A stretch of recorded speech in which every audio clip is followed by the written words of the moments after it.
harmonizing with nature. With over 4 decades of changing lives, your self-discovery archaeologist, get ready to be the best of you with your host, Beverly Zeimet. Welcome to the Beverly Zeimet Show, where being the best you can be just gets easier. My guest today is Gayla Malcolm from Las Vegas, Nevada. Whoa, welcome, Gayla. It is such an honor to have you here. We've been friends now for, I think, 8 years, 10 years, something like that, and it just keeps getting better. So It really has. Yeah, it's just, I'm just so thrilled that you decided to come on the show. Thank you so much for having me. I feel honored. Well, thank you so much. This is going to be a treat for all of our listeners out there. If you know Gayla, comment below. If you don't know her, then you better stick around, because I'll tell you, she has got a story. So, Gayla, when I first met you, you were actually in a business where you were selling jewelry, I think it was, right? That's right. Leah Sophia. Yeah, and which is no longer in existence, by the way. But nope. Where you have gone from then to now is like so amazing. So it amazing. Really is. And so just kind of share a little bit your story on where you were and how you got to where you are today and some of these steps along the way. So what moved you from selling jewelry, shall we say, into the world of the healing arts? So okay, take it away. Yay! So, hi. Let's see. I was actually a bartender also at the time. Oh, well. That you met me. And I worked for Applebee's for a little over 20 years. And I got to the point where I was feeling arthritis and rheumatism, and I had a few other things like plantar fasciitis in my feet. And I was at the point where I had to, be on my feet 8 hours a day. And it was really, really difficult because I was in pain every day. And I'd come home almost virtually in tears. So anyways, I went down to the point where I was going to only work a few days. And that's when I started this jewelry business, because that way I would be able to do something at home and make some money. Sure. And I would go into people's homes and have jewelry parties. And I also did, at the time, painting parties where I brought all the supplies, canvases and everything, and you just got the group together and we'd paint. And it was so much fun. But the jewelry was awesome because I got to wear it. I love jewelry. Well, that's okay. Yeah, and it was so funny because not too long before that, I had my home robbed. And all my jewelry was stolen. Oh, and no. So when I got into this jewelry business, that was another reason why I got to replace all that stuff that was gone, even though, you can't replace the memories and stuff like that. But it was, right. I got to do with both things at the same time. So anyways, I started selling the jewelry and it was really fun. And I did that for about 1.5 years. And then they went out of business. And it was like, oh my gosh, what am I going to do now? And I had already completely quit my, not really. Nope. That's not true. Back up. So I started doing the, like the painting classes, and I would make trees of life with beaded work and different classes like that in a metaphysical center called Enchanted Forest. Oh, okay. And then I'll show you some of the paintings. Oh, pretty. Uh-huh. Nice. That's just a couple of them. So anyways, and we'd make jewelry, we'd make bracelets and stuff like that with beads. And I was doing that on the side. And Jerry Lynn, my best friend, had got this free treatment on Reiki. We'd never even heard of it. And she decided that she was going to take that course. And I was her guinea pig. I got to be the person she worked on. And I'm telling you, that this Reiki that she did and practiced on me, and I mean, she was new at it, like Right. she was just, doing it at the very beginning of it. And I could tell the difference that it did for me, spiritually, mentally, emotionally, and physically. And one of the very first times that we experienced, when she had already gotten her level 2, she started crying, and I literally felt something actually lift from my body, like a weight of energy, like it literally moved out of my body. And I was like so amazed, because it was like, what the heck was that? And she goes, I don't know, but it was so emotional. I couldn't stop but cry. And I'm like, oh my gosh, it's like I feel like you've taken something from me. And it was the weirdest thing, I'm gonna go and investigate this Reiki. This is doing this, and I'm just the guinea pig. What's going to happen if maybe I should try this? Maybe I should be doing what she's doing, possibly. Exactly. Right? It was amazing. So then, I took the first course, and when I did, I was so on fire that I came home to my husband that very day, right after it was an 8-hour class for the very first Reiki that you get. And I came home and I'm saying, I'm going to make a Reiki room. And he's like, what? I go, my children had moved out of my house, and I had the spare bedroom up there, and I'm going, I'm getting rid of that bed, and I'm putting in a Reiki room. And he goes, okay. Whatever that is, right? Yes, exactly. Because he wasn't sure what that was either.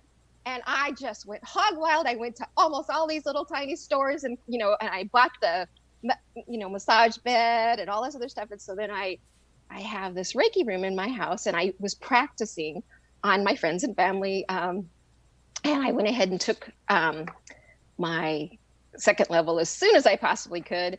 And when I did, I committed myself to, there was a lot of homework that you had to do. Sure. And so I I would work on someone, and then I'd have them write a little quick note of telling me what their experience was and what they felt, the tingle sensation, and if they closed their eyes, did they see anything, what kind of thoughts came in, what emotions did this bring up, and all this other stuff. And really, they were only those little tiny pink little notepad things, so it wasn't a really long thing. Right. But they would just say, and then I would write the note, and I have all of them on my door upstairs in my Reiki room, all those things that they wrote. So it was about 25 people that I did. And then I also started working at the Enchanted Forest. And, I was already kind of doing that regularly, but I wasn't working their front desk. And so I asked if I could work their front desk. And you had to be, at that time, a Reiki practitioner to do this. And then I would be able to also practice Reiki and do this while I'm working on the desk once I get that certificate, because Sure. I got those 25 people, and then I got the certificate, and then I was able to start working there doing Reiki for her that's Debbie Beach at the Enchanted Forest. It was really awesome. But anyways, I started learning stuff at that front desk that you wouldn't believe too. I started learning, no, I'm not even joking here.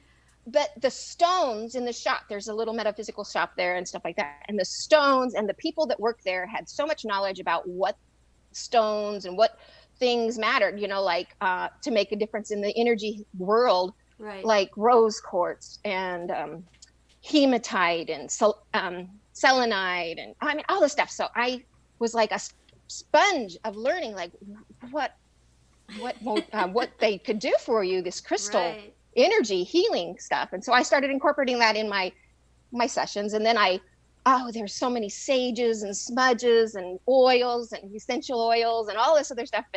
And just, the energy that you wear and having the intention that you're wearing them. And here I was already making bracelets and stuff like that, but I didn't know really the significance of what it does for you. And then I went ahead you met me. No. no, I already had met you way before that. So we were already in contact and everything. Right. And I was able to quit my bartending job at that point. And so I wasn't on my feet a lot, because even behind the desk, you got to sit down a lot, and you would get up and get down and get up. And this is, in my sessions, they're only like, anywhere ranging from a half hour to an hour or whatever. They do have 2-hour sessions, but it's like, that's only once in a while. Right. But it was, and you could do it back to neck, because this energy energizes you. I mean, it literally, when you're healing someone, it's healing you at the same time, because, Sure, because all this energies is going through right, you. you're contacting the energy from the universe, and it's coming through you as the conduit and Yeah, out, right? into that person. Yeah. Exactly. And you don't take anything from that person. It's totally up to that person of what they're receiving, what they're releasing, and what they're doing. But it's Right. not something that you're taking energy from that person. You don't pick up anything from them either. You're pretty much shielded in this energy yourself. The energy runs through you, out and into that person, and then down into the vortex of the universe of changing and the energy. Right. Energy always is there. It can just be a positive or a negative energy. Right. But regardless, I was working there with my best friend, Jerry Lynn. She was working at the Enchanted Forest with me, and she started working there before me, remember? Yeah, that's right. Yeah. And she, one day, I mean, I'd been there for a few years, but one day, within the first year that I was working there, she decides that she was going to start her own business. And she even asked if I wanted to go. And I, at first, was really excited to, but then I felt, I just barely got to the point where I'm feeling better. My feet stopped hurting so much, and my back started, I used to be very active. I used to walk like 5 miles a day and all this other stuff, and I couldn't even hardly walk around the block. So I was at this point where, you know what? If I got into this business with her, I would be that 24-hour person again, because I would dedicate myself to that. And I decided, no, it's not a good time for me to do it yet. But I wish you all the luck in the world and all this other stuff. And so she went out and she went and started her own business, which is called Eclectic Reikiology. Right. And it wasn't even that far away from the Enchanted Forest. But anyways, I would go and visit her every once in a while and things. But I became the master just about right after she left, and of Reiki, so I could teach it myself. And then I started teaching Reiki in the Enchanted Forest too. And so, oh man, that was a great experience. I loved it. But we always taught in pairs, unless you could get a private, less private student, then you would be able to do it on your own. But I didn't mind, teaching with someone else, and you could find out information that they had, or share and stuff like that, go back and forth. And you get that synergism of energy too, so when you've got a group people, regardless of what class it is that you're teaching, the students are getting so much more advantages because, again, of that synergism of energy, and they may have questions that you don't have, and the interaction just really enhances the outcome of what's transpiring. So that's amazing. That's amazing. And we had Geraldine on the show a couple days ago, actually. Yes, I saw that. Yeah. And I remember I had left Vegas. I was out traveling, right? And I came back into town, and I did stop over there at the place that you were working at, Enchanted Forest, right? And I said, well, where's Geraldine, right? And it's like, oh, she's got her own place. It's like, what? I know, right? Oh my gosh, and it is a beautiful place, It's just it's interesting to watch, Las Vegas finally start to shine in that healing world, the healing arts. Some beautiful, beautiful places are opening up more and more all the time in different avenues in different areas of the city. Because when I first moved there in the 90s, it was very, very limited and very small. And it was almost like it was all undercover. That when you were in a different world, and it's like you were around this group of people, and it wasn't exposed to the outside world out there. Oh, now it's completely spiritual.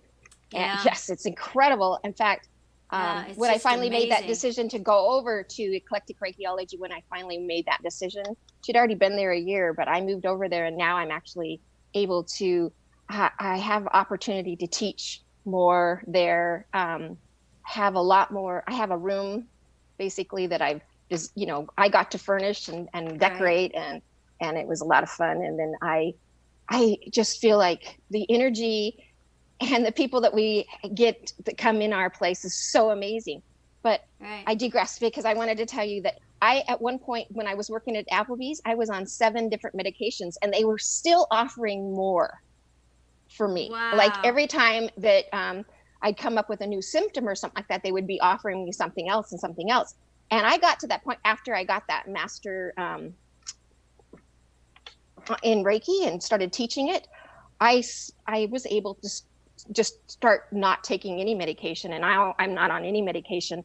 And I'm now at this point in my juncture of mind is I'm actually walking again, like not 5 miles a day, but I could go up to like a mile without any kind of pain and come home and not be suffering. And so that is amazing because it literally does. It runs in our family, and it can be very very debilitating. Yeah. Right. And I have to be so freaking grateful for every step of learning each new modality, because each one of them empowers you to become more of the person in control of your energy and your vessel. Yes. Right. Your and vessel. Yeah. And mind over matter and emotion, healing within, coming into realizing that it all starts within, and it's all my perspective of everything that's going on within me. Exactly. There's a core to it. There is an emotion to it. There's a root thing that actually caused it. And you have to go into it and discover where was it that it started and why it was, because it can fester and become something within you. And Exactly. if you don't eliminate and remove it and forgive yourself and forgive the trauma, forgive the incident. It could have been a car accident or something like that. Or it could have been, literally something that stuck with you, and that energy stays with you so much that it becomes something. Well, it becomes a part of your soul memory, your soul consciousness, which turns into your personality, which becomes, an automatic response that you don't even know. And a lot of this stuff isn't even yours because it's magnetic. When you talk about energy, right? It's magnetic. So you attach other people's stuff that's similar to yours when there's a conversation about it, And so again, and you really tapped on something, Gayla, when you said getting to the root, right? Exactly. Right, to the root. And there's you find out that there's different bodies within you. You have an emotional body. It's a child self. It's a subconscious, and it's all about instinctual reactions to keep you safe. Yeah, it's that automatic response of protection. And yes, it is. Because when your database of information growing up is different than your database of information as an adult, because we learn things, we're exposed to different things, right? And it's exciting, and we want to change, but that old story, that old memory, it has become instilled so engrossed in that cell memory that it's on autopilot, right? Yeah. And then there's that conflict, right? And so you have to recognize where that conflict is. Exactly. And you can treat it. You can actually realize if you looked at yourself as if you were 3 different bodies, and you looked at yourself as if that one body that is that child self, you can learn to mother it or father it, or, if you're male or female, depending on what you're doing. And you literally can love it back into being healthy. Right. You can face the fears that you do in life that are standing in your way and your blocks by just acknowledging the presence of this fear and things like that. And so when you do that, I started learning, studying shamanism. And this is where the core of that all came from. And you can do it in dream states, and you can do it in, healing sessions. You can do it in a lot of different avenues, a lot of different modales. But when you discover that you have a higher self also, you have a mothering, nurturing, strengthening spirituality that it was there before you even came in existence with into this body. Physical body. Exactly. Yes. Let's go back a little bit to that subconscious before we go into that higher consciousness. And you said a word, acknowledge. Okay? Yes. Which is a key element, because when you acknowledge something, now you've not only recognized, but you've acknowledged it. That is saying this is a truth. It is. And you have to question everything that you've ever learned in your entire life, and have the ability to retrain your thinking of realizing, is this true? And it may be true for someone else, but is it true for you? But it was truth when it started. That's the acknowledgement. It was truth with the database of information that I had. That was Yes. my truth. And this is where the conflict comes with the subconscious, because now that truth has changed. So that truth that once was is a false truth, but it's still there, instilled in the cell. That's Yeah, running and there on isn't. autopilot. Yeah, and there's really nothing wrong with it. It is an energy. And so the energy that is inside of you that's running that is a protective energy that's it's like a flight, Right. fight or flight energy, Right. and it's just trying to keep you safe.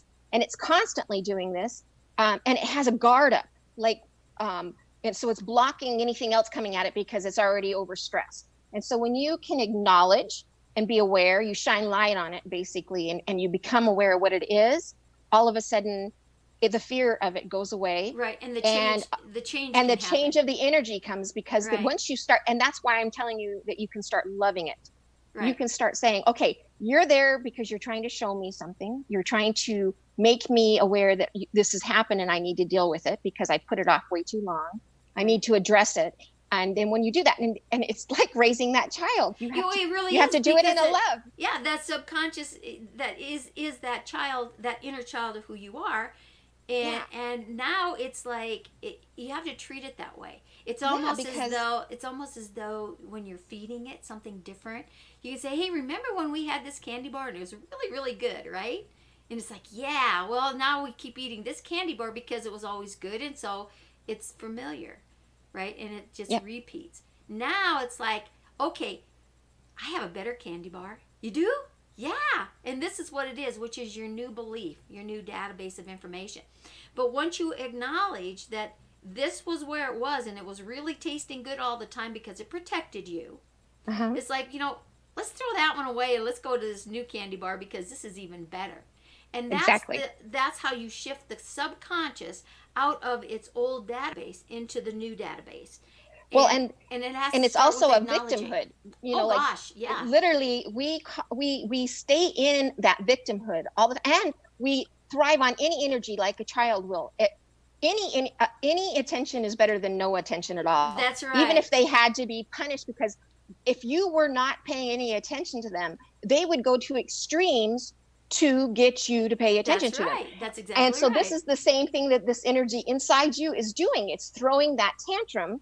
That's a good word for it. Yeah, look at me, pay attention to me, make me, help me, and then maybe I'll do something right. But see, it's the same thing with like psychology and reaching it for it too, because if you give yourself choices, you feel the freedom of realizing. So the choices that you can give your body and talking to it and actually nurturing and strengthening it from within, with spiritually, mentally, emotionally, and physically, and making deals and barters with it. Like, you literally can do this. You can. Yes, you can.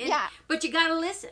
So you have to listen to what part is what's it saying, and really pay attention. Meditations really help you with that one too, because if you go into journeys and meditations and things like that, I mean, prayer is awesome. Attention is awesome. I mean, like sending out intentions into the universe and saying those prayers and everything. But if you're not willing to stop, listen, and really search within your psychologically mind of where your memories, where it's all triggering, where it's coming from, and even the spiritual lessons and hearing of reaching out and saying, okay, tell me, I'm asking you for help.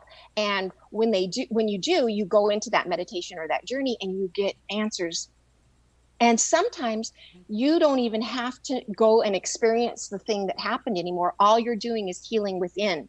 You're going in and saying, I would like whatever is not serving me at this time for my higher good, and any ailments, any things that I need to heal through love and forgiveness, any acceptance and any kind of awareness that I need to be aware. These things and these insights can come through these little short journeys. They don't even have to take very long, or meditations. And then the sound healing thing that we are getting into more and more now is amazing. Like we've got singing bowls, and we've got different instruments, and we have tuning forks and things that we are working on that also helps with unblocking you and removing that energy away from you without any kind of damage. And what it does is that it's it's like a coagulation of something that's a core of, you know, and it's so strong, and it almost has a hard shell on the outside to protect it.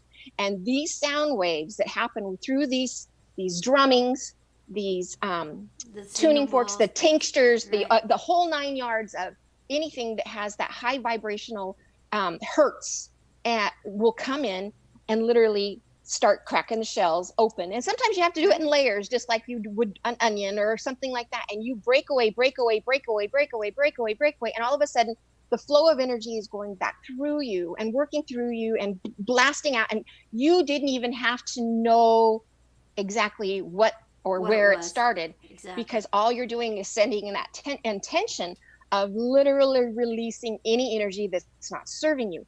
And I'm telling you, when you open yourself up and you really, really give it permission to do that. And that's true. You do need to give it permission. You need to give yourself permission that it's okay. It's like telling that little child to say, yeah, it's okay, you can go do that, right? But this is kind of how you got to do it. You know, I mean, it's almost like a little bribery thing, but it's so real. And to give yourself permission. Now, once you have the permission, you don't have to feel guilty for doing it, thinking, oh, I did it, now I have to ask forgiveness. No, it's not that. No, and then, not only that is that you have to realize that you had to go through that for a reason. That was teaching you a lesson. Exactly. You literally needed to experience what you experienced, and it could have been that illness. It could have been that car wreck. It could have been that disease. It could have been that thing. But the realization of realizing that you can change that energy and make it something else, you still carry the memory of the lesson behind it. Right. And so our bodies are male and female energy. We have this negative and positive energy throughout us all our life. We're never going to not have that. And what we need to find is balance within, because the negative energy is not necessarily a bad energy. It's like taking the magnet and realizing you have to have both sides to make this electricity and the pole. That's right. It's not a good or a bad thing. No, but you have to realize what's controlling, what's in charge, and which one's more intense at the time. So if you had way too much negative energy running through this whole thing, and it could be mentally, the thoughts that are constantly coming in your mind, or it could be emotionally, oh my gosh, I'm just feeling all this and then, or you could be doing the total opposite, where that one was too much. It had too much in charge. It was way blown out. Now you could also have that positive energy that would be way too much in charge. You would be living in a fantasy land of nothing's wrong, I'm so happy, what did I get? And then you're giving always, and sacrificing so much that you're giving until it hurts. It's literally depleting you and draining you because you're giving that much. And that's about bringing that into that harmony, right? Absolutely. And so now you have to realize, where's my pendulum? Where's my pendulum? Too much of a good thing isn't always a good thing. No, but you can balance it. You can bring in both energies and realize one is a safeguard, a protectiveness, safety, a fire, it could be passion and desire, but it could be obsession. It could be literally, everything has its duality of reaction, right? And so you have to measure it and determine what's where's your balance? Charge. What's in charge right now, and where is that balance? And you can literally bring in the energies to where now you're both flowing at the same time, and now the energy of the flow, and that energy is like that magnetic, and you have more energy, more momentum, and more ways of dealing with it. Right. And that's how, if you got into this energy and you realize that you were in control more of everything that's going on, even with your thoughts, right? When your emotions, well, it all begins with your thought, right? When you talk about the mind over matter thing, right, it all begins in your thought processing that goes to the brain, that builds the neurotransmitters that flow through the rest of your body.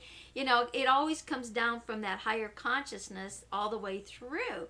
I want to go back here a little bit and regress to something that you said earlier, where you said it got to the point to where you couldn't hardly stand anymore, right? Okay. So let's look at some of the emotions and stuff and how this impacts you.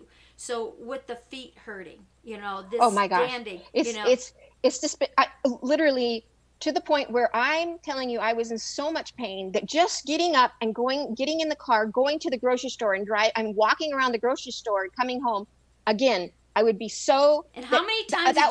How many times that would wipe me out for the rest of the day? Yeah. How many times that one activity would you say to yourself, "I can't stand this anymore"? Oh no, I was right. I was on so many medications. I told you that right. and the medication, all it did was band-aid it. It did not cure any of it. So it literally did not help it. Let's go into the emotion. Let's go into the emotion of the standing, right? And why your feet like hurt. I told you. Yeah, I was crying all the time. I am a really quite positive person. So I really, well, you are. I would tell people. Let's take a look. I would tell people. Let's take a look at this emotion that's there, right? What the feet are all about. Because this was the beginning of a transition into another avenue of where you needed to go in your healing arts. Okay, so this not being able to stand it anymore, it's like I can't stand being where I am in life anymore was what was behind all of it. But you didn't know how to get out of it. So what happened is your body took charge of that. How am I going to get out of this? I don't want to be a bartender anymore. I don't want to stand here anymore. I can't stand this life anymore. Right? You wanted a different choice that's going to force you with the pain. So you weren't standing on solid ground. Well, actually, it even went further than that because I actually loved bartending and wanted to do it mentally. I was so stubborn I didn't want to quit. So that's why my body was yelling at me going, you should not be doing this anymore. Yeah, because because you're not stepping into the power of who you were. So you were standing there not really building things on a solid foundation.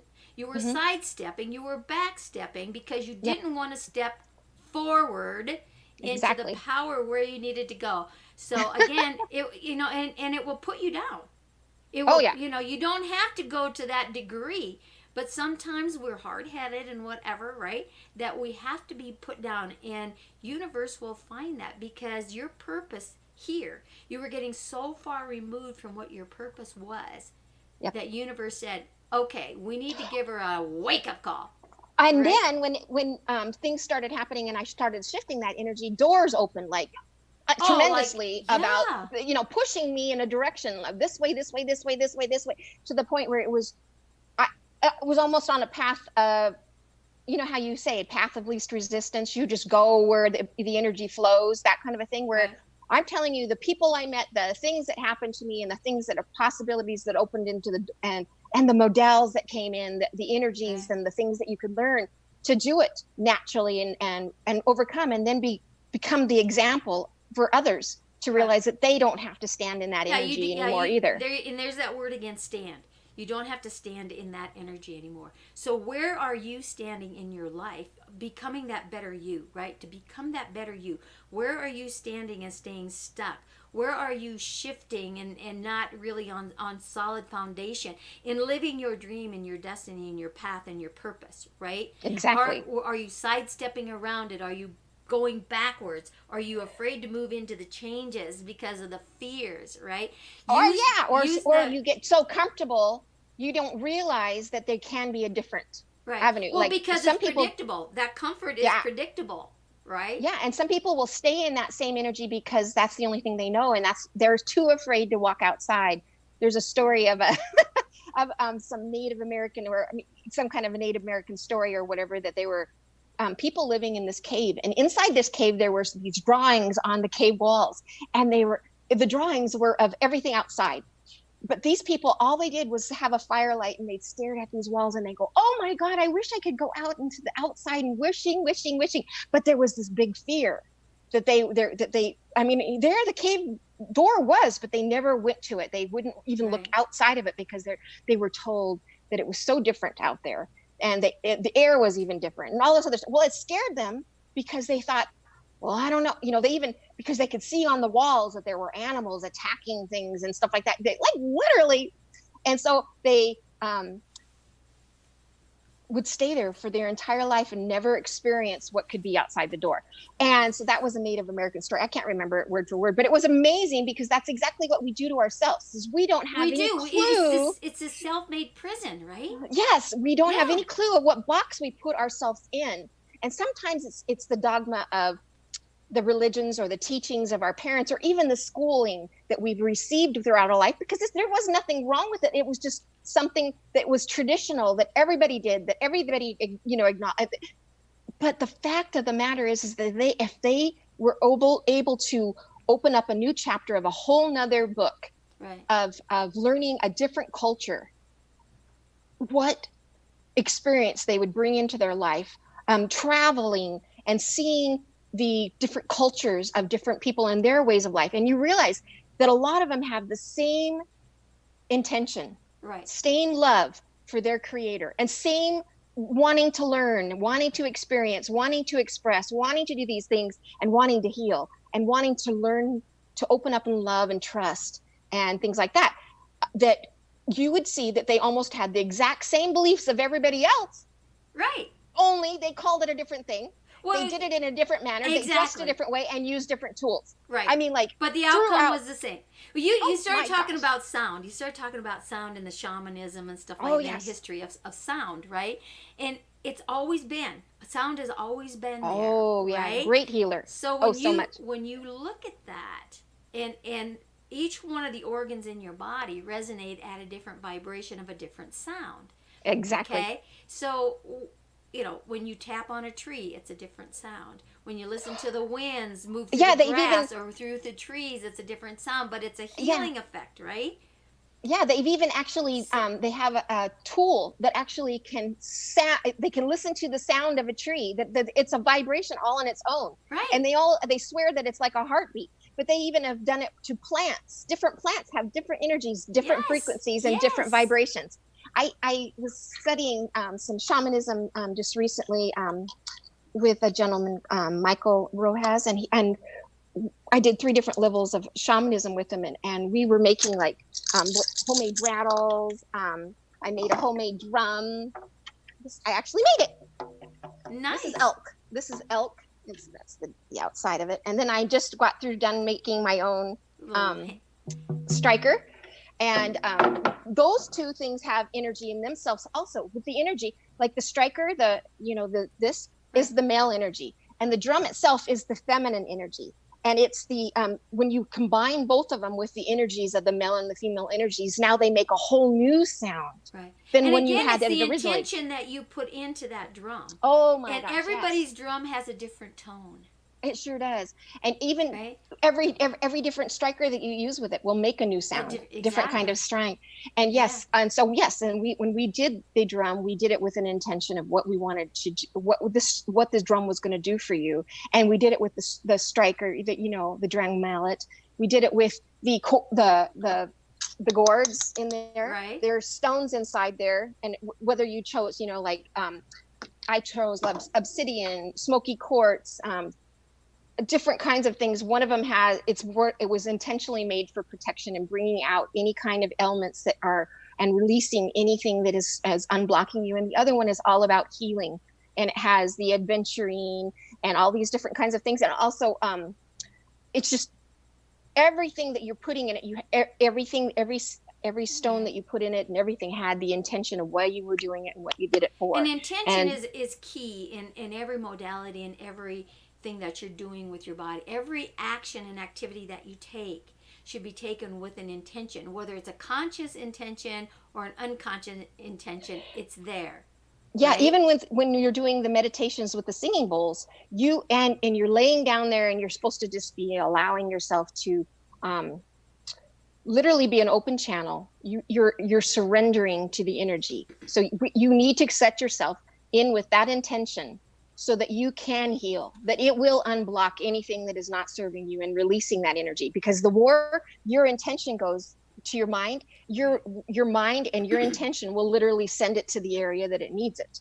And it's so amazing, because we have different chakras in our body. We have we have millions of chakras everywhere, even in your fingers and your feet and all this other stuff, and the meridians that run down through it. But there's 7 major chakras that we work with a lot within our body, and they're spinning vortexes of energy, and they look like basically like an infinity funnel.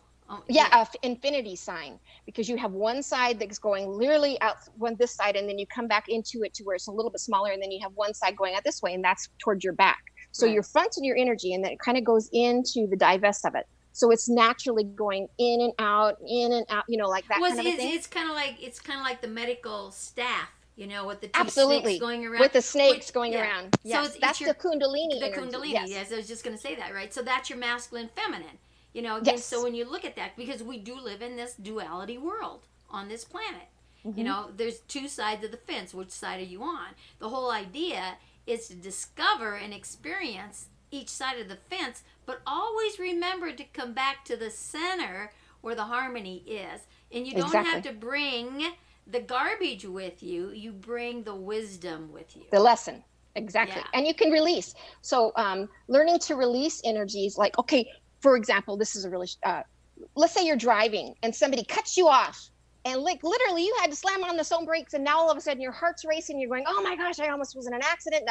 Now that energy, that caused an energy. That's the fight or flight energy that automatically expanded within you. And now you're now reacting. So you're now yelling at the guy, ah, or something like that, or whatever. And you put yourself into a mood and an emotion and into a thought pattern, like, ah, you know, and sometimes that causes anger, or sometimes it causes a stress. And so, but you have the ability to stop you'll it, learn. Yeah, or you'll to have go with it. Yeah. With these different modalities, you literally learn. You can use symbols and different things that you literally can cut the tie of that energy immediately once you recognize it, and literally sever it to the point where this is not going to affect my day.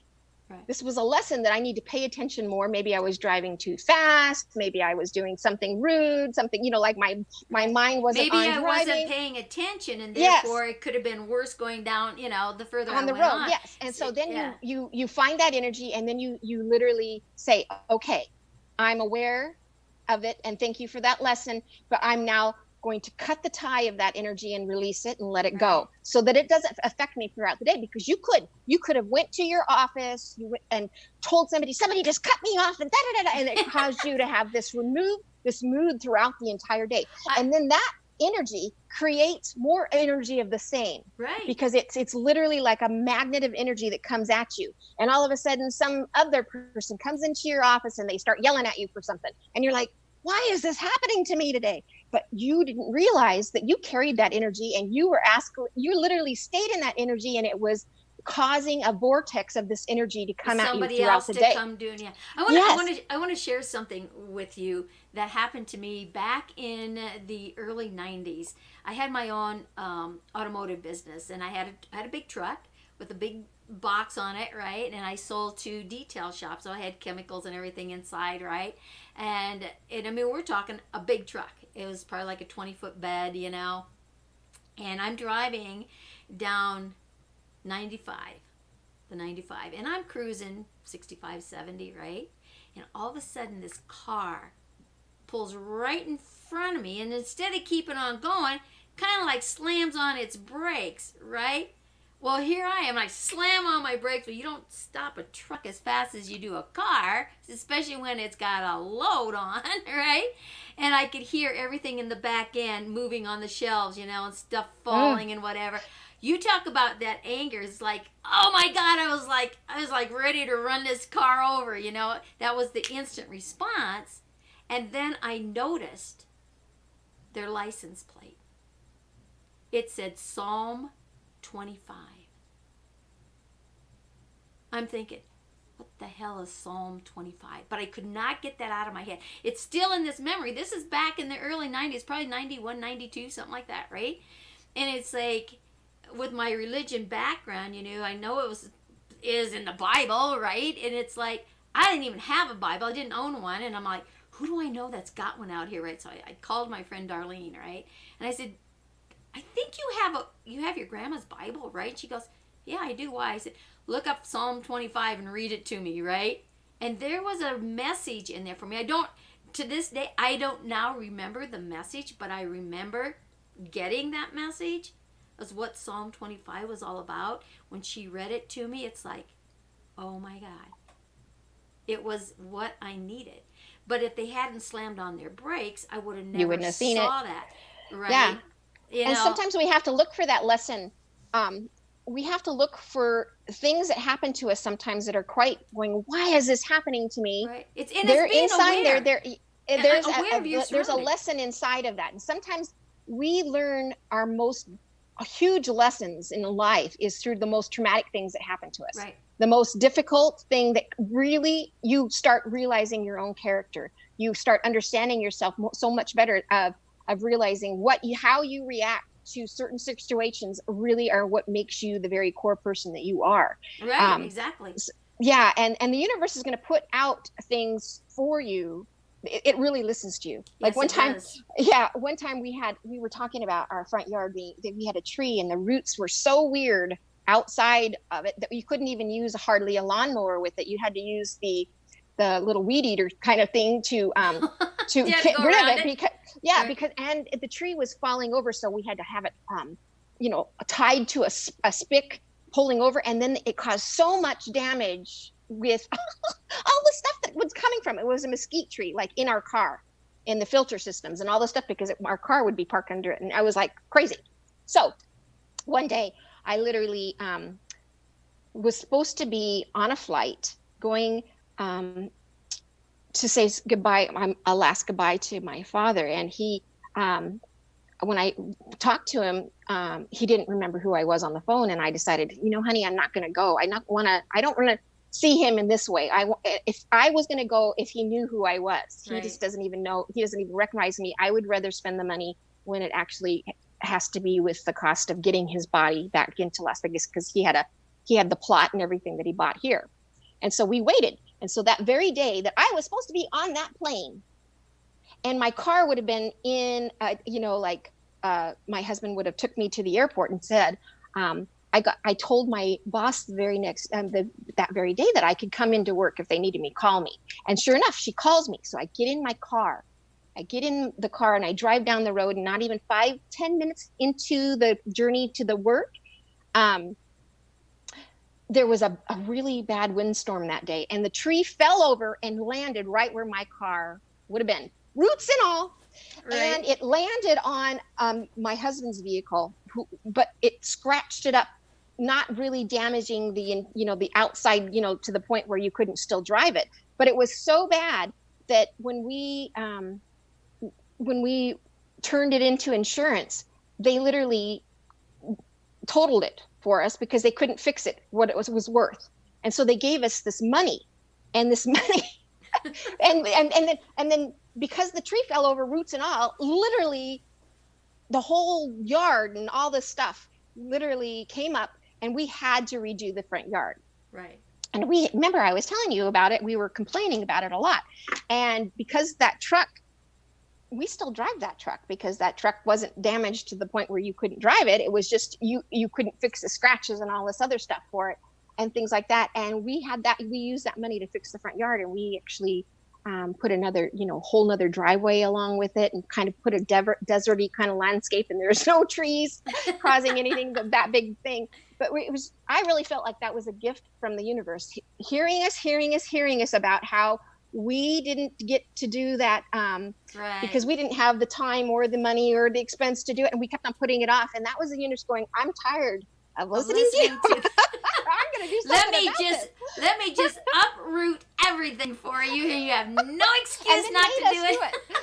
So that's just kind of just a funny energy story, but how we kind of manifested that in a sense, if you complain about that. Yeah. And that's how that same energy goes through your own body. That's like right. That. What you focus on is what you get. What the mind can conceive and believe, it will achieve. And it doesn't matter whether you put a positive charge to it or a negative charge to it. Which direction is it going?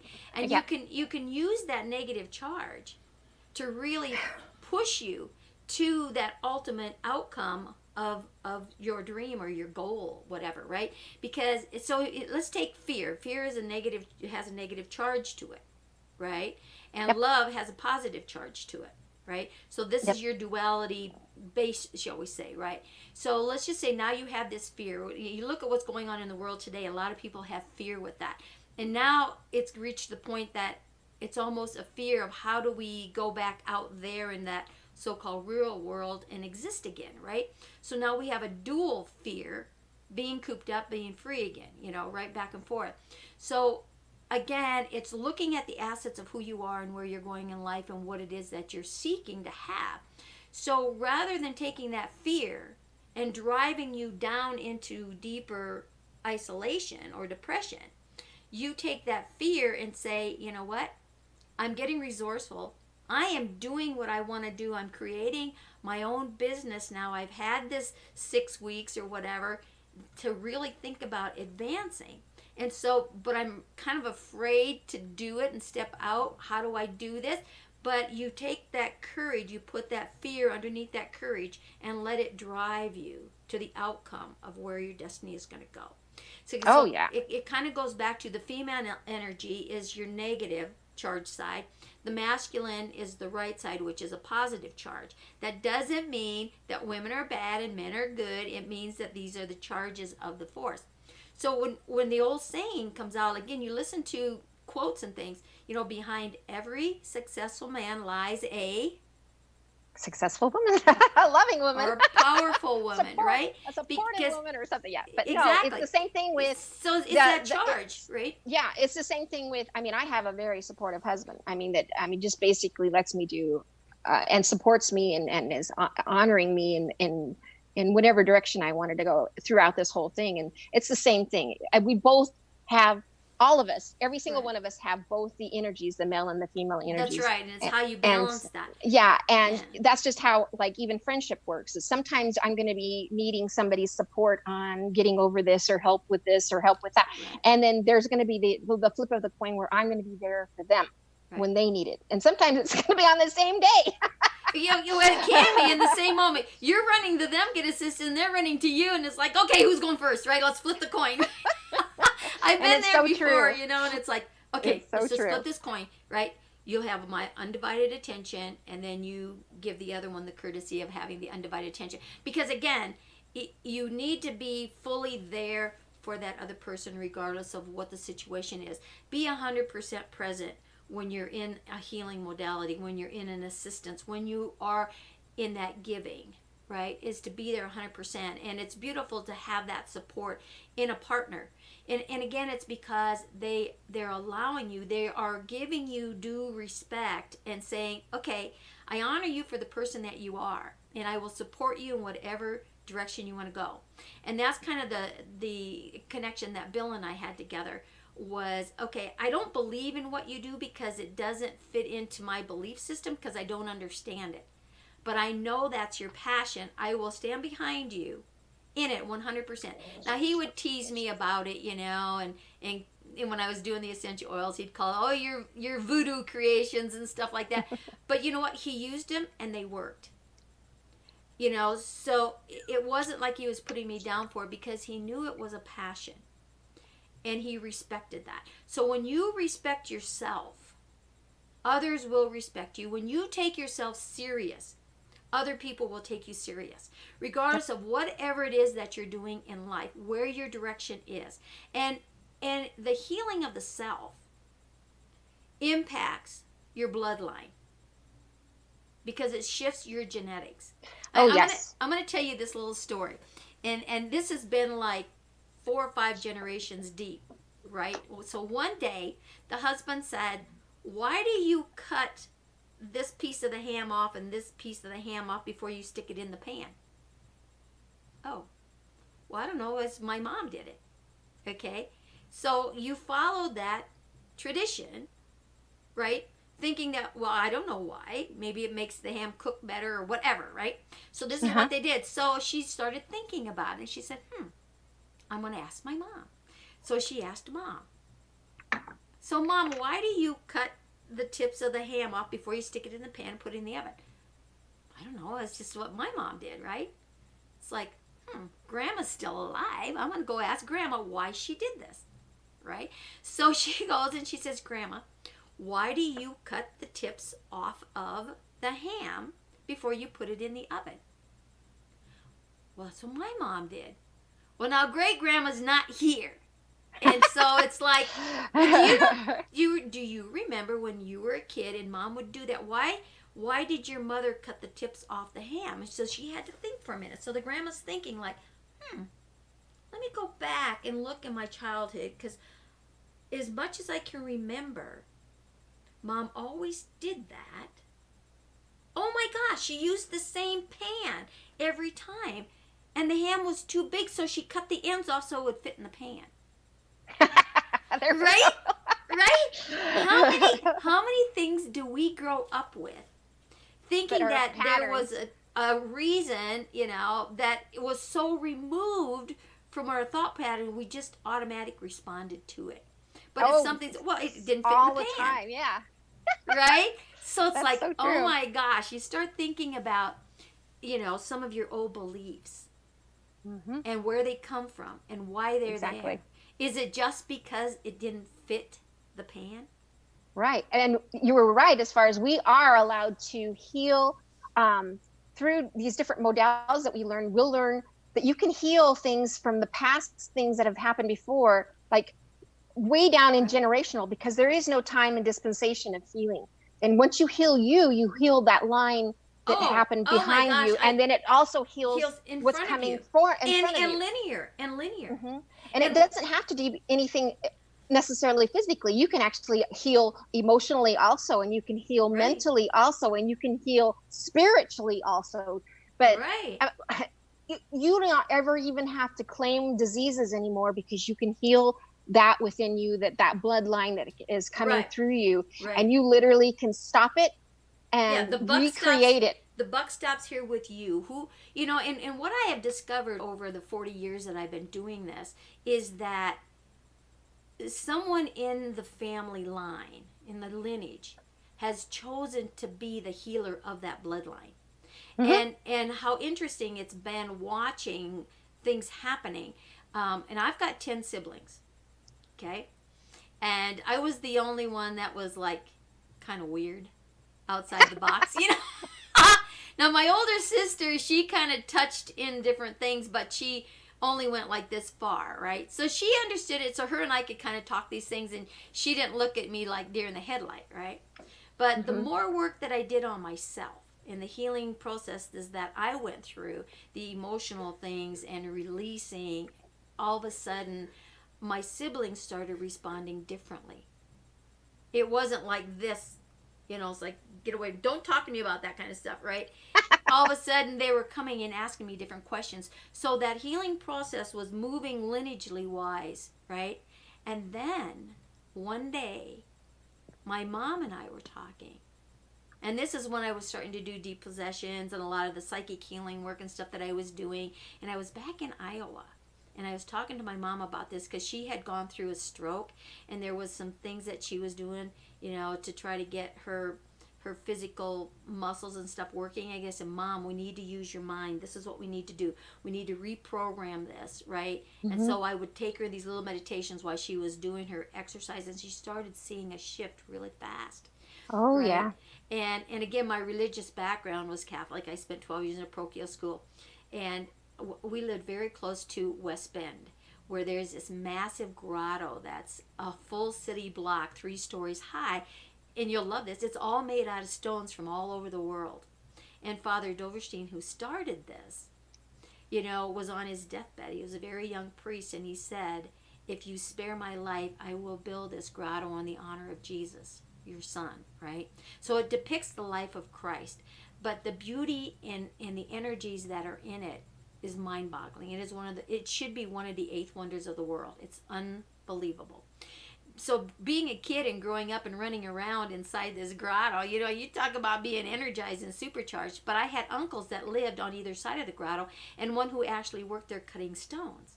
So I learned a lot as a child. I was always there because I was so fascinated with it. It was amazing. And again, there's a lot of healing aspects that come out of this. So here I am, there was, in my kids went to school over there because we lived pretty close by. And Father, that was his name. Can't even think of his name. He was the one that was in charge of the grotto now because Father Doverstein had died or whatever. And I really admired him as a priest, as a man, as a human, right? And my mom was telling me that some of the stuff that I was doing, that this priest was doing now, and he was doing exorcisms, right? Which was spirit casting, which was something that I was doing. And she goes, you need to talk to him about this, right? So it's like, okay, so I took my mom and my aunt. We went over to West Bend. I dropped them off at the nursing home to see another aunt of mine, right? And this is like 2:00 in the afternoon. So I knew I could find Father over there by the grotto because he lived there, right? And so I found him. And I said, I would like to have a conversation with you. And I want to talk to you about deep possessions, right? And he goes, you know what? Let's go down to my house. Because he was kicked out of the rectory, right? And they put him over in another housing, building. And so we went over there. And we get in this conversation. And he starts asking me things. Well, how do you know this? And how do you do this? And I shared, coming from the metaphysical aspect. And he was sharing with me coming from the religious aspect. We were doing the same thing, a little bit differently, but the same outcome.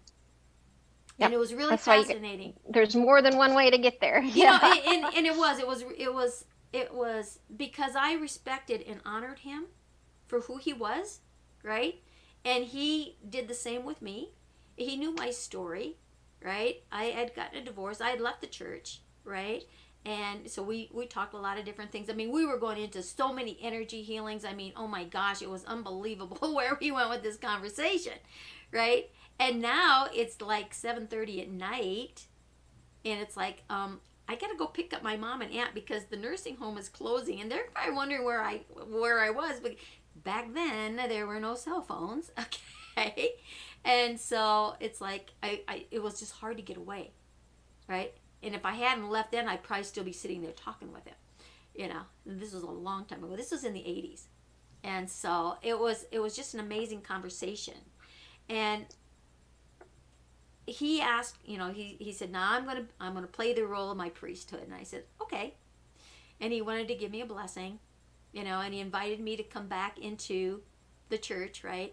And it's like, I'll give it thought, but right now, my castle, my church is my vessel here, and wherever I go in nature, but it would be an honor to have a blessing because I respected him, coming from the avenue where his belief was, and we met each other's belief, no judgment whatsoever. Well, yeah, namaste. I honor you, and you honor me. It was one of the most memorable times, conversation with a priest that I had ever had in my life. That's awesome. And so to have that, it gives you a different perspective of where everything was coming from. But again, we talk about that lineage shifting. Mm-hmm. I pick up my mom and my aunt, right? And I had another aunt that was working there. It was a small community, so everybody, we related. Anyways, so she was going to get off and she was going to meet us. So we went down to this little fast food joint thing, right? And the three of us sat around. We got something to drink and something to munch on, right? And we're sitting there in this conversation. And then my other aunt comes down and joins us.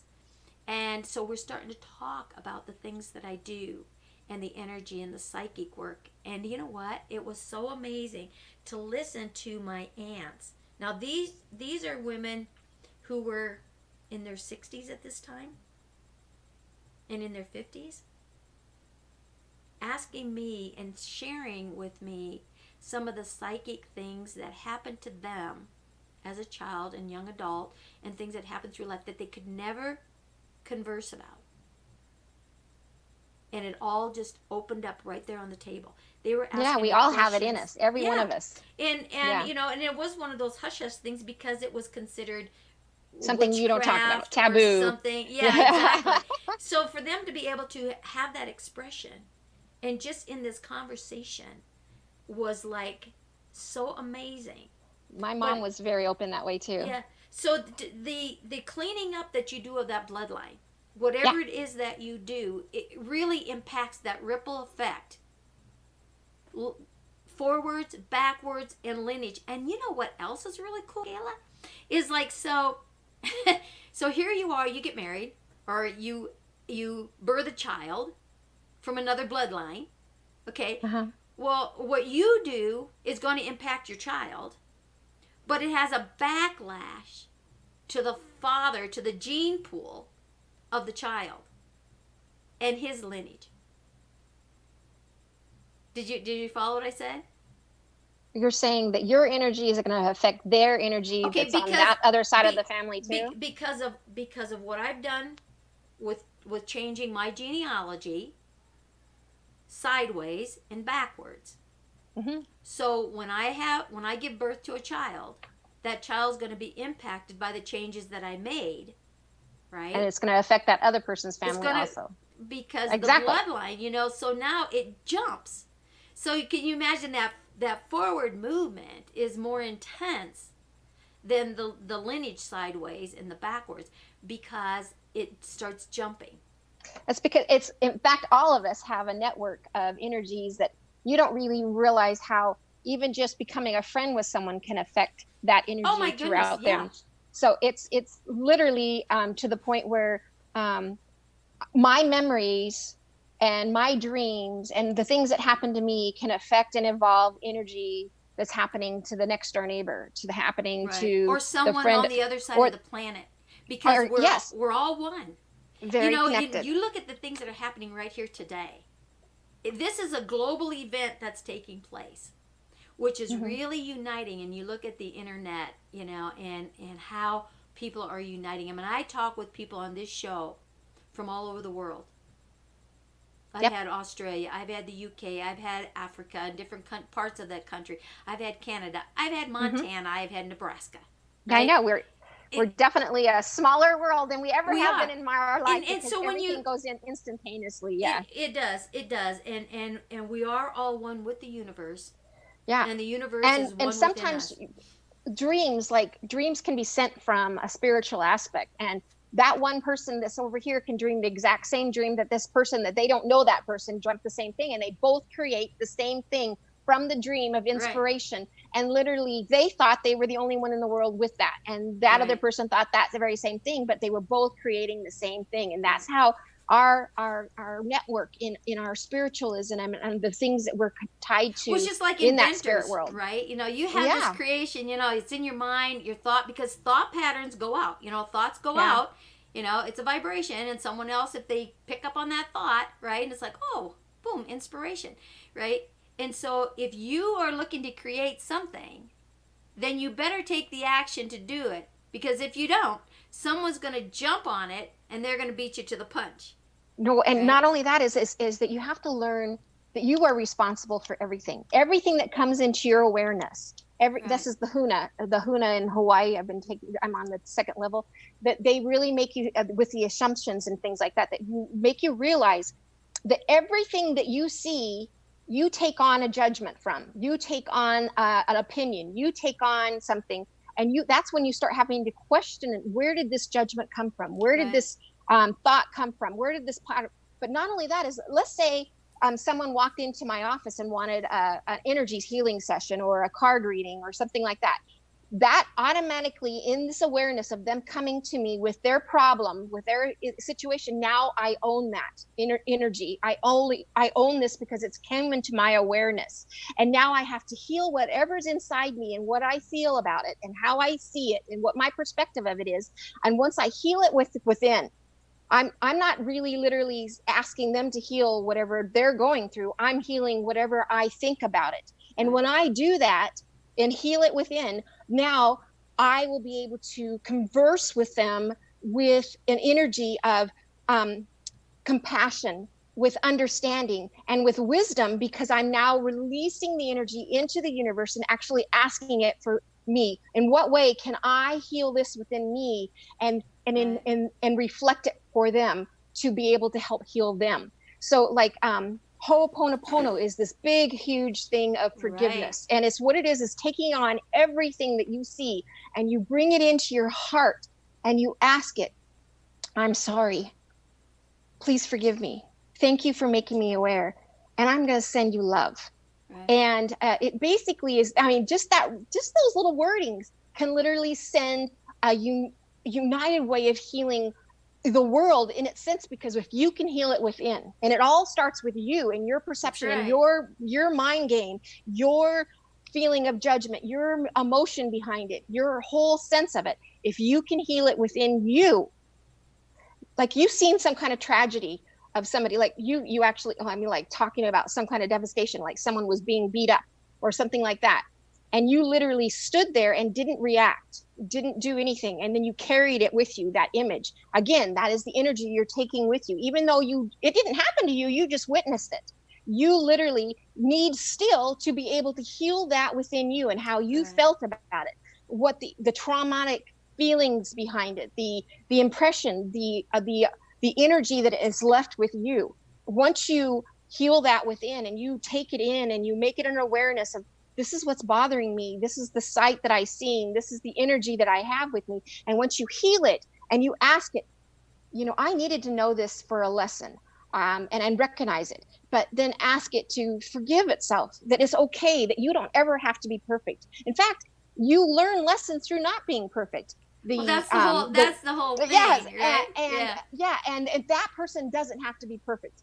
And that one person that struck out at that other person, you have no idea where it caused them to react that way in the first place. You don't know how far back stemming that energy he's been carrying with him that caused that violence, that anger, that injury. Your healing that is going to impact that event and the people that were involved in that event. Oh my gosh, yes, you changed the whole energy of the whole event, the whole memory behind it and everything. And you don't realize the power that you just healing yourself does for that incident. So every time, as healers and practitioners in the healing arts, every time we work on someone else, we are also healing ourselves within. In fact, that's what I have to actually, this is where you come in with a humbleness of realizing that, and I can't tell you how many times it happened, is these people come to me and I'm telling you that certain areas in my life, that might be happening to me too. Or I just learned that modality, or I just, the universe works this way. And because I learned it just then, I was able to help them. Right. Because of the fact that I learned it first. And it's such a humbling reason that it's like, all these things that are coming at me and the things that are the trials, the tribulations, the emotions, the events, the awareness behind it is now a stepping stone so that you can help others. You can now be the example. You can now be because you're healing within. And that's that experience that you've had, Oh my gosh. And I've done that too, where something has hit me and it's like, oh my gosh. And so you start working on that healing aspect within yourself. And all of a sudden you've got people coming out of the woodwork with the same issue. And it's like, oh, well, thank you, Spirit. Right? Well, yeah. And then that's just showing you another, you have there's another layer you need to heal within. There's another, you thought you healed it, but it's not, you had to realize that there's more to the healing session. There's more to this experience. There's more to it. Journey. Yes. The journey never ends. Right. And you have to heal and heal and heal and heal and take it upon yourself and realize that no matter what it is, no matter what circumstance it is, in fact, sometimes you want to divorce yourself from the situation, like news. And my husband, I'll tell my husband, I don't like TV at all. I watch movies and things like that, but the white noise and things like that, you come into my home and I'm the only one here, you never hear anything. Yeah, me either. Yeah, I haven't owned a TV I don't have the 25 TV years. on. I don't do that kind of stuff. But it's not that I'm saying it's a bad thing for other people either. I'm just saying that it's for me.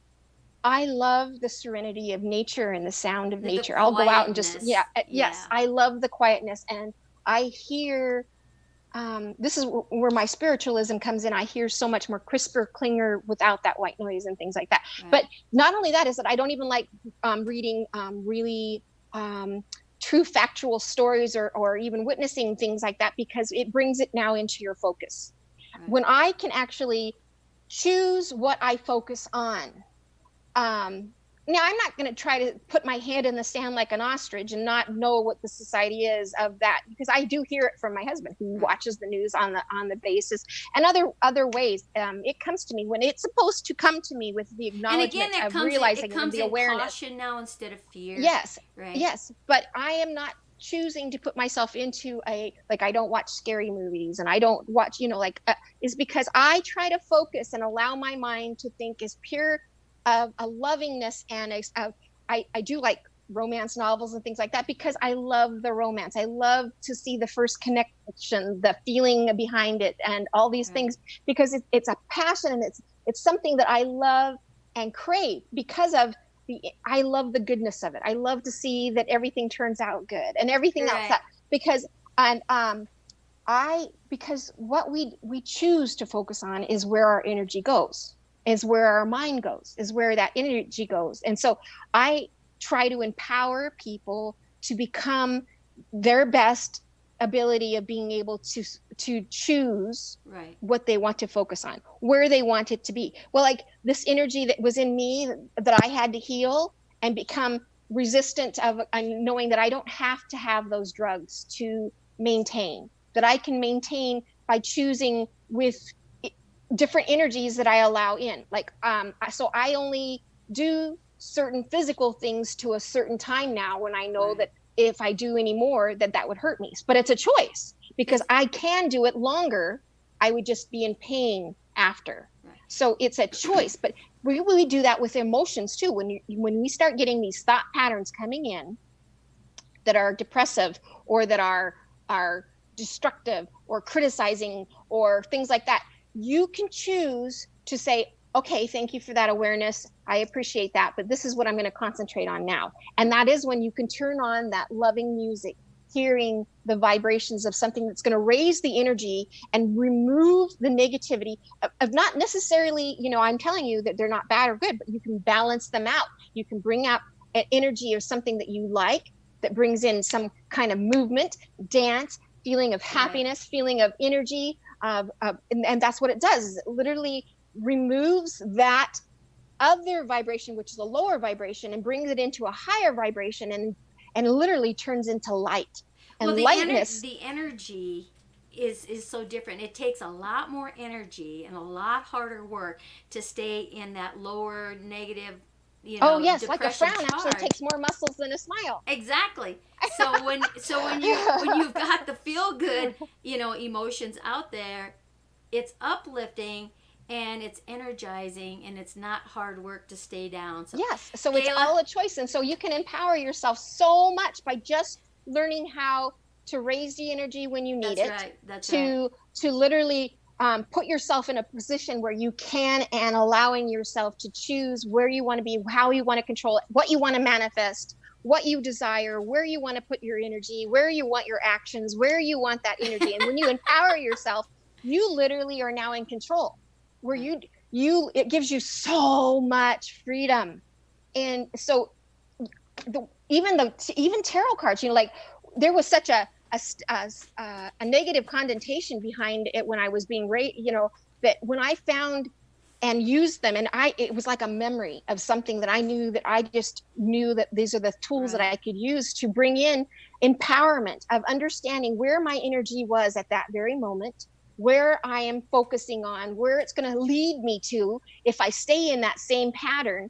And it literally can, you can ask it questions, and it literally instructs you on where you should go to change that energy and where the outcome can release. And it can also give you confirmation.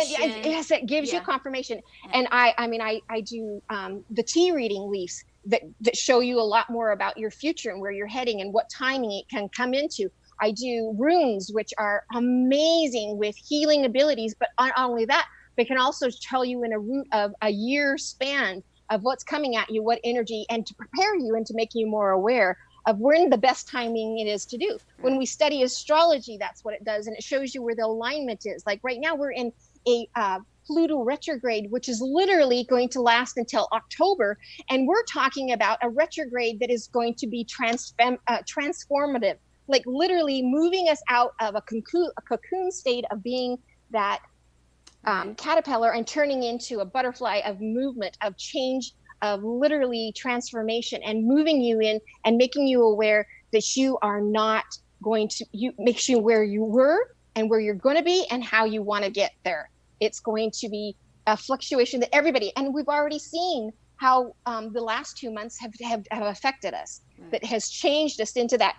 Last 2 months were like the cocoon of transformation. Now we are literally broke out of that today, May 1st, which is the Beltane of and turning it into the May Day of the flowers, of the fertility, of growth, and moving into this energy of moving it in forward and literally planting those seeds of your garden. And it's coming into the nurturing of the planting that's happened over the Oh last yeah, 2 and it's months. going to make So, a lot of people more awake of Right. realizing what this energy in the atmosphere and what these planets are aligned doing to us and affecting us in these ways. Every time we have a moon cycle, every time we have a new energy, every time we have a new week, a new month, a new, year, it well, literally transport.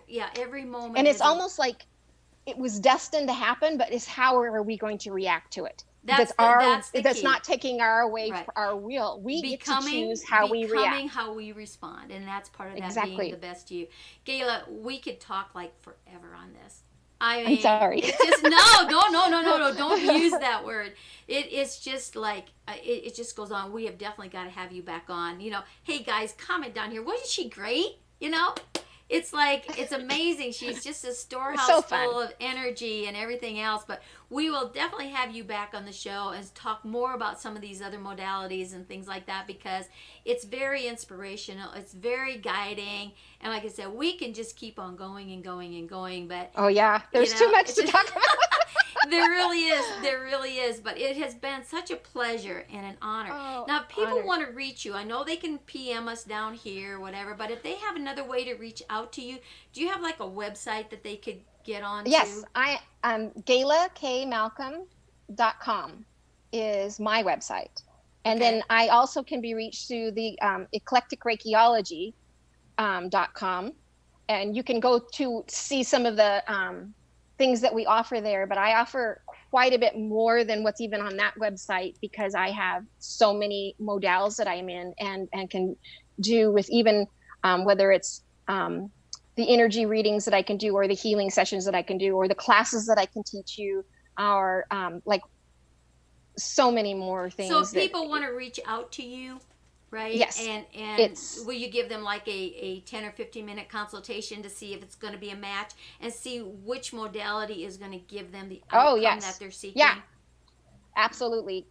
Because there's just so many different avenues that you can approach it. There's just so many different ways that you can do it, and you can try multiple kinds. We are like, literally, you don't even have to have just one energy in a session. You can have multiple energies coming in and working with in that one that session. Again goes back into that personal touch with the consultation to say, absolutely, okay, listen to what it is that they're looking, what their problem is, and then making suggestions, and then they can make a choice as to which way or any way that they want to go, right?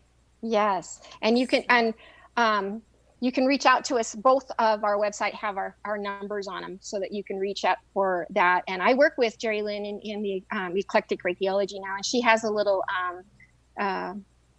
metaphysical shop in there that we sell stones and sages and oils and different kinds of trinkets and jewelry, like the beads and different kinds of things like that. Right.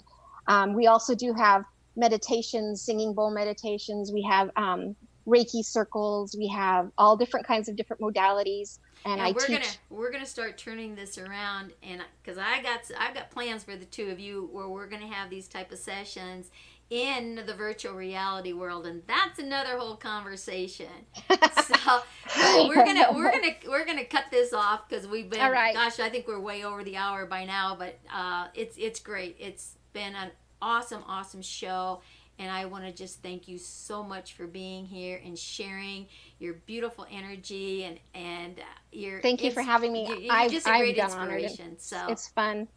Yeah. I give the world a virtual hug now. I love you all, and I want you to know that we're gonna overcome this, and we're gonna be better by just the awareness of how much we step closer to being that better you, right? Yes. All right, so everyone, go out there, be that best you that you can be, because Gayla and I are going to be the best we that we can be. And thanks for joining us on the show, and we'll see you on the next show.